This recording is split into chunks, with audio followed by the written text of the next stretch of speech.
আসসালামু আলাইকুম। আজকে আমাদের গৌরবের দিন। যে যে বিপ্লবের মাধ্যমে বাংলাদেশ আজকে নতুন বিজয় দিবস সৃষ্টি করলো, সেটাকে সামনে রেখে এবং আরো মজবুত করে আমাদেরকে সামনে এগিয়ে যেতে হবে। যারা এটা সম্ভব করেছে, যে তরুণ সমাজ,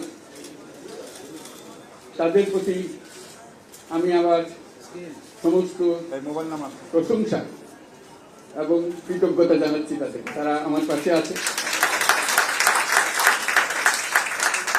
এরা এই দেশকে রক্ষা করেছে, এই দেশকে নতুনভাবে পুনর্জন্ম দিয়েছে এবং এই পুনর্জন্মে যে বাংলাদেশ পেলাম, সেই বাংলাদেশ যেন অত্যন্ত দ্রুত গতিতে এগিয়ে চলতে পারে, সেটাই হলো আমাদের